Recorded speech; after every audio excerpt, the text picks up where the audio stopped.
I don't know die is the right word. I just think that the UK would be disadvantaged compared to the situation they have now. They have a special relationship with the rest of the EU. They have the borders that they can control, unlike the rest of the EU. They have a trade surplus with the rest of the EU. They have some abilities to influence the dialogue that without which they would, and America, which is my concern, would not benefit. Well, have you given the game away with the last sentence there? America is your concern. Well, I'm not. But for those who, if I just ask the question, those who represent America and also represent very, very big business, and you're speaking as one of the richest men, not just in America, one of the richest men in the world, that actually there is a sense in which, yes, of course it would suit you and your pursuits. It doesn't necessarily suit us. No, wait, that's just totally not fair. I have some credentials here. My daughters have British passports, thanks to their British mother. I did receive an honorary Knight of the British Empire from Her Majesty.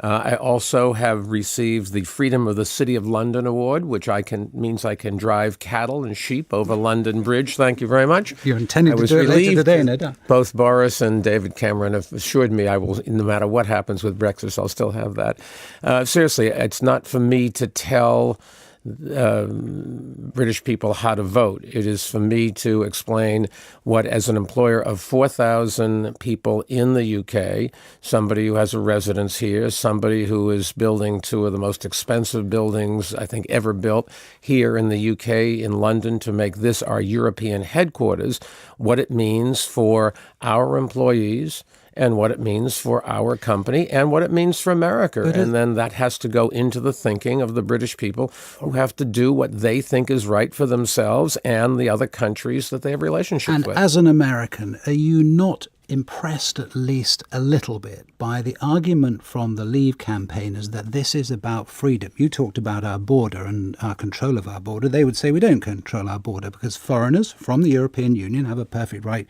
to come into this country. America wouldn't put up with that.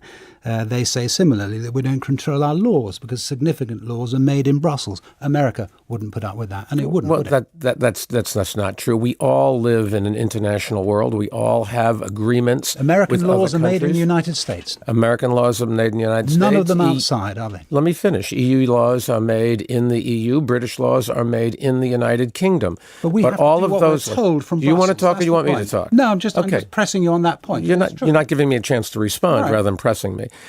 We live in an international global world. A very big part of the UK's economy is based on exports to the EU and to other countries. So they certainly have an interest in the health of those other countries and in those other countries having a respect for the UK. That's what creates jobs here in the UK.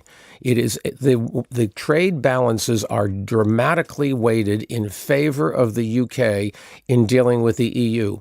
And if they were to drop out, it's really hard to see how they could ever negotiate a trade deal with the EU that would give them the benefits they have now. After all, the EU would have every interest to not give them those so that nobody else would drop out of the EU. But in return for that, we are asked to trade some of our freedom, and I'd put it to you again, in a manner that Americans would not allow. That's not fair. You trade, you make agreements to do things that other countries also agree to do in the interest of mutual cooperation. Does that mean that you can't go and do something independently? No, you can do a lot of things independently, but you have to be willing to do things jointly as well.